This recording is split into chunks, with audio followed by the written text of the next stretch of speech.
to see how God has been working on our campus in the last couple of years has been amazing. Because the CU at UCFB has only been around for just under 2 years. So it's been amazing to see the strides that we've taken through him. Hi everyone, we're the UCFB Christian Union and we're going to be sharing a bit about our CU mission. My name is Lewis and I'm a third year studying football business and marketing. How you guys doing? My name is Jack and I'm first year doing football business and media. Hi, I'm Adam. I'm a first year and I'm doing football business and finance. And I'm Nick. I'm the relay worker with UCFB, working with UCCF and students across the Northwest. So, Lewis, you've been at UCFB for 3 years now. What is UCFB and why is it so unique? Yeah, so UCFB stands for the University Campus for Football Business. There's about 1,000 students at the uni and it was set up in 2014, so it's still quite new, still developing. There's not too many societies and the thing that makes it so unique is, first of all, everyone has a shared passion for football, which is just bizarre. I thought I was football crazed until I came to uni and realised that I'm definitely not as extreme. But I'd say it's unique because we actually go to our lectures in the Etihad Stadium, Man City Stadium, which means that whilst that's a great opportunity, it also means that we don't have a specific place to meet. There's no hub where you're going to find a load of students. The stadium closes at 5 o'clock, so that community is lacking a little bit. But obviously that shared passion for football means that relationships can be built a lot easier. So I'd say that it's an incredibly unique environment. So Jack, tell us what does Christian Union outreach look like at UCFB? We do many different Bible studies. So we've actually had our first ever event as well.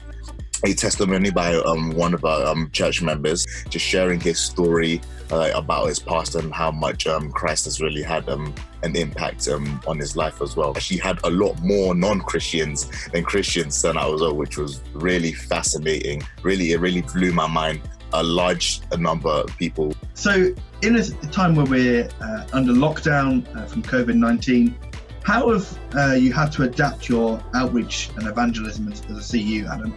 It's been a bit difficult in some ways because we're not able to actively go out in person and seek and help people or communicate or gather together in person, but it hasn't stopped us from doing that virtually. And it's a different experience virtually because when we've been meeting up and talking and communicating, we've had our little football quizzes, our little discussions, and it's different. We're still speaking to each other, still talking, still learning and still enjoying ourselves. And although it's not ideal, COVID, being locked away, well, being in lockdown, it's not ideal, but we're still making things work and it's great.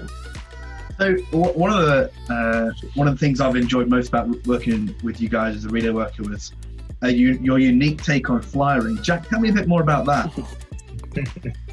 So we actually done it in a very, very unique way. So we'd actually start conversation with people by just kicking a ball at them, just kicking a football at them, and then immediately they'll start showing off their skills, and it all sort of creates that more football vibe, and it creates that sort of so there's sort of energy and a presence that we have about us as well. Coming across one person who just started doing around the world as well was he just started doing the craziest football skills. It's just wonderful. So Lewis, you've been at UCFB for 3 years. How can our supporters pray for these guys looking forward to September and on to Freshers Week? The CU has been commonly referred to as the most interactive society in the university, and I think that reflects the fact that there is a very little community because there's no place for students to go, because there isn't many societies. It means that it really lacks that kind of community feel. So prayer that God would just use the CU to be a real light that draws people towards God, and through this different kind of community we have can just introduce new students to Jesus would be amazing. And also just to build on the foundations we've got now, to lift up Jack and Adam as new leaders, and just pray that God can really empower them in different ways to just find new and exciting ways of engaging people with the gospel in this unique situation we find ourselves in would be amazing.